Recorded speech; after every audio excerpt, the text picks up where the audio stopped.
Today I want to show you how you can do the zoom out rotation effect from DaBaby's music video 21. Hey, welcome back to the Filmmaker's Formula. I'm Kevin, and on this channel I like to break down a cool effect from a popular video so you can add it to your arsenal of editing techniques. In the last video I did, a subscriber asked in the comment section about a zoom out effect DaBaby did in their music video, so that's what we're going to be talking about today. But before we talk about how to do this, let's first talk about some reasons on why and how this would come in handy in your videos. To state the obvious first, it's a pretty creative effect for music videos. It creates this disorienting look and heightens the emotion of the shot. If you heard about me talking about elements of storytelling in videos before, you know that emotion plays a big part of it. Another version of this effect, albeit a dramatic one, is seen in the television promo for season 2 of Atlanta. It's the scene where Donald Glover teleports between locations, in which case it's a very creative way to establish a setting of your story. If vlogs are more of your thing, a rotation zoom could also be done as a transition, commonly seen in Peter McKinnon's or Sam Colder's travel vlogs. As we said before, editing to the beat is a quick hack to keep your audience engaged.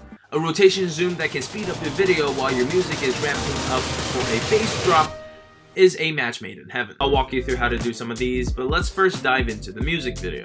There are several ways to accomplish this effect, and I think the way that they did it, which makes the most sense, is to have someone helping him film. The cameraman would have their camera on a gimbal and they would move backwards and rotate slightly so you get that smooth effect.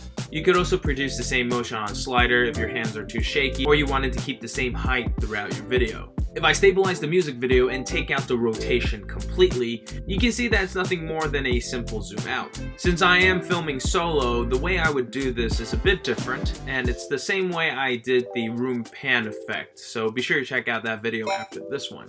Essentially, I would shoot further away at 4K and zoom in, leaving me with 1080p. A lot of cameras shoot 4K these days, and I think any iPhone after the 6S shoots 4K, so feel free to use your phone for this part. But in short, since I usually upload in 1080p, 4K will give me twice the space to work with. Once you have your footage, take it into Premiere and zoom in by 200%. Then set a keyframe for both scale and rotation.